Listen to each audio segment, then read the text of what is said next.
What's up guys? Today I'm doing some pretty basic stuff on my Silvia. I'm going to be doing a little compression test, a spark plug replacement, and testing out the fuel pressure. Because the last thing that I checked on my vehicle was actually my timing, I realized my car had been running with completely retarded timing all the way. So I didn't know if any of my plugs would be damaged since then, so I bought some anyways. I bought some copper ones because they were cheap and decided just to throw those in, see how they perform. I have some iridiums. If they're still good, I can always throw those back in, whatever. So I'm gonna start there. I already pulled the plugs. I'm gonna get my new ones in. I'm gonna gap them really quick, and I'm gonna do a quick compression test and just get some numbers. My engine is 100% cold right now, and you're supposed to do a compression test when your engine is warmed up, but I'll just kind of assume that, you know, it's gonna be a little lower than normal, so I should be able to get a good idea of where I'm at, if I'm within spec or not.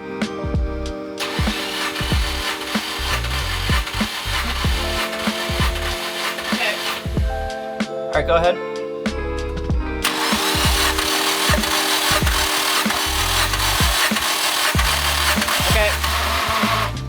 All right, so compression test results. I came out about 130 in cylinder number 1, 130 to 135, and then the rest of the cylinders are about the same from 123 to 125-ish. Again, this engine is very cold. The minimum range for a warm engine is supposed to be 128, and then the high end, I think it was 148, 150, something like that. I have to check out the service manual again, but so I know just being on a cold engine that I'm probably within range. I don't have any reason to believe that I do have a compression failure. I don't feel like the engine's running poorly or anything. I'm going to take that as a win for now, and maybe down the road when my engine's warm, I'll do another compression test on a warm engine and just see if I have any different results. It was good to get a good idea just to see if there's any variance in the cylinders at all. And honestly, within spec is supposed to be within like 14 PSI. So within that range, I'm within like 8 PSI, 8 to 10 PSI somewhere. So it's definitely perfectly fine. You know, this is an all original motor. It's got about 70,000 miles on it. So, you know, I'm sure at some point I will need to do a head gasket, maybe some head work or something. Again, I have no reason to believe that it's running poorly or there's any sort of compression issue. So I think we're good.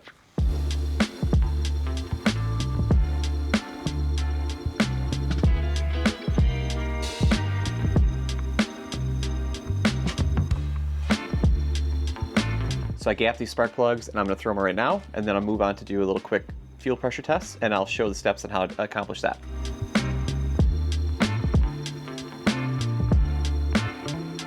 All right, now that I got all the ignition hooked back up, I'm gonna need to start the car, let it die, make sure that I got all the fuel out of the system before I go ahead and work on the fuel system. One thing I went ahead and did already was actually remove my fuel pump fuse, which is a little 15 amp fuse in the upper right of your fuse panel down by your kick plate right there. So you can, this is gonna be the bottom left, upper right. There's a couple wires right here in the way, so it's kind of hard to see, but if you use the little grabber tool, you can pull it right up.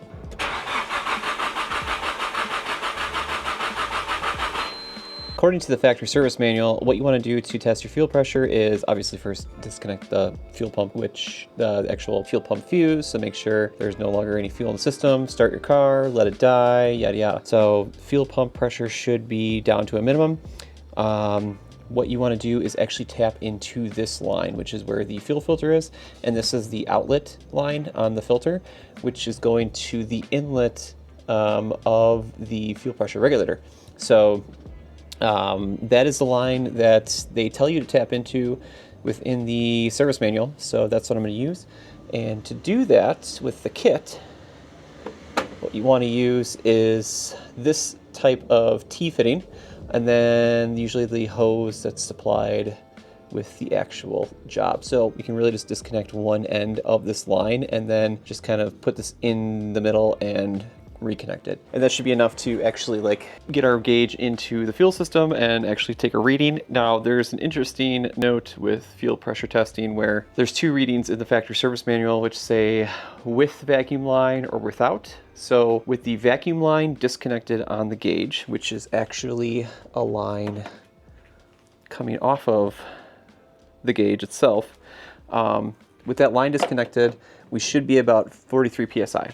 With the line connected, should be around, I think it was 35 to 38. So with the vacuum line disconnected, it's actually simulating wide open throttle. And with the vacuum line connected, you connect it to the regulator itself, which is going to simulate like normal idle, like engine running speeds. So what I'm really looking for at the end of the day is trying to get to the bottom of my starting issue, which I don't really know if it's a starting issue or not because this is my first SR. I have no idea. So what I've noticed is that when the engine starts, it comes up to about 800 RPM, lingers for a couple milliseconds, and then it finally goes up to like a cold start operating temperature. And there's been scenarios where I've been driving or out and about, driving my car all day, and it will like barely start. I have to give it gas. Now, since then, I've adjusted my timing, which was really bad, as I mentioned, and also my TPS, that was also set incorrectly.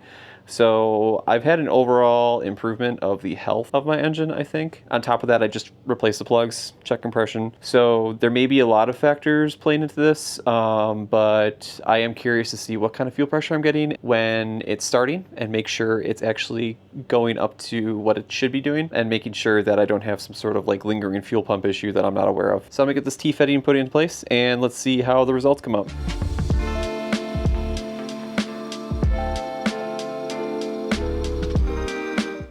Alright, I got this all hooked up.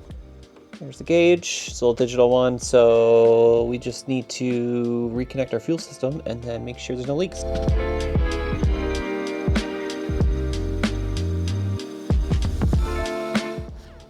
I'm scared.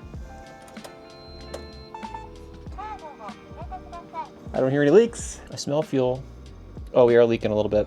You can see, it's dripping. All right, I had to run over to AutoZone and grab another hose clamp because this was leaking when I was trying to tighten it to the actual tool. So this is all tightened up now. There's no leaks going on. And I actually started it and my fuel pressure seems kind of low. Let me start it again.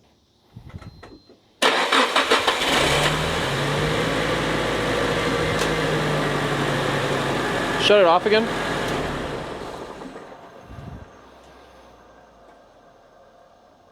Okay, go ahead and start again.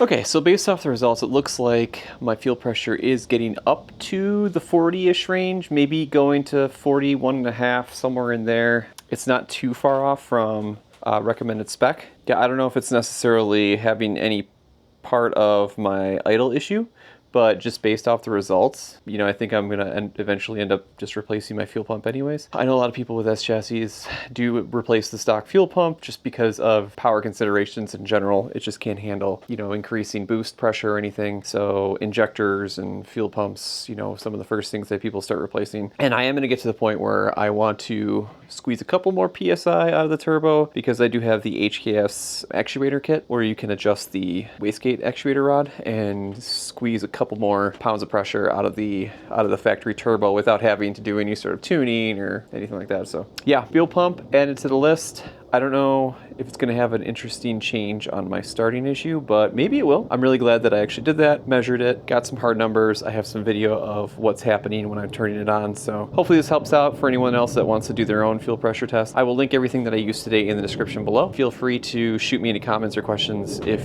you know, those come up. I'm happy to help. I'm just kind of going through and learning about this car and just testing as I go along. So it's kind of interesting to just like learn a little nooks and crannies of, you know, not only all the sensors, this timing, but overall like maintain SRs is just kind of so new to me, but having fun.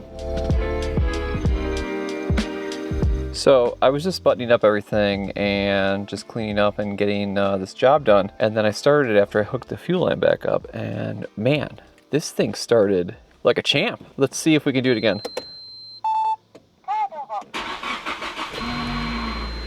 Ooh, there was no hesitation at all around 800 RPMs, went right back up.